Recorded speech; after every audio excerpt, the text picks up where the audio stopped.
Aujourd'hui, on est sur la phase 1, c'est-à-dire une partie du projet Prunelle.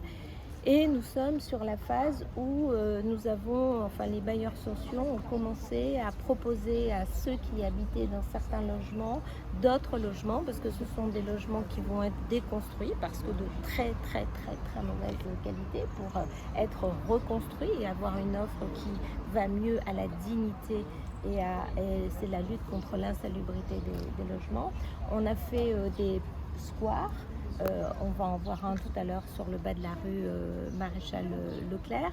Donc nous avons lancé des consultations. On a 700 conseils citoyens, 700 citoyens qui ont été dans la co-construction de ce nouveau projet. Nous avons été labellisés écoquartier par le national. Nous allons faire les jardins, les ruches, etc. en plein Prunelle. Donc nous avons sollicité 270 lycéens qui vont participer aussi pour construire les cheminements, les axes culturels d'animation sportive. Donc voilà, nous sommes dans le concret sur des petits espaces, là, mer ancienne, pas très loin. Il y a un parc qui a été inauguré l'année dernière et nous sommes sur les premières démarches de la construction et la réhabilitation. Oui, on est sur 3 quartiers qui sont très différents. Au bas de la rue Maréchal Leclerc, c'est pas le Butor, et le Butor, c'est pas le Vauban, et inversement. Chaque quartier a son identité.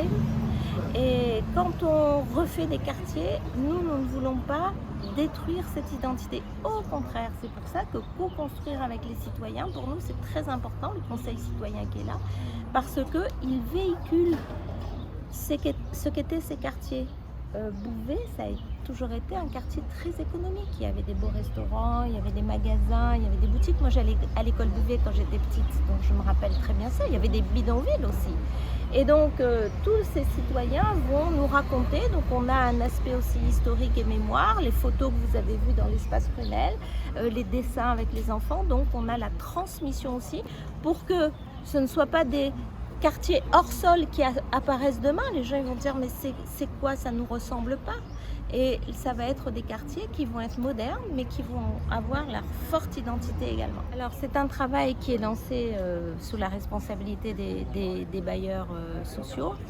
Il y a un certain nombre d'immeubles qui seront 250 appartements qui vont être déconstruits et on aura entre plus de 700 et plus de 600 qui vont rester et qui vont être réhabilités.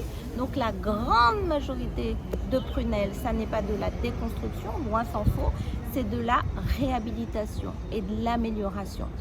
Alors, c'est très dense. 70% de tout ce quartier, on le voit, c'est dense, il y a du bruit, les immeubles sont les uns sur les autres.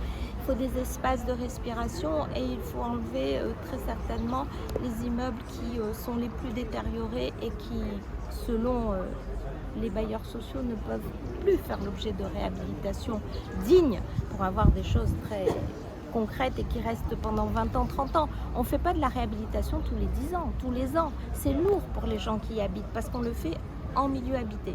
Donc il faut le faire sur des appartements qui peuvent tenir 50 ans ou 30 ans après l'intervention technique. Donc voilà, pour vous dire que c'est 250, plus de 600 vont être réhabilités, plus de 700 vont être améliorés.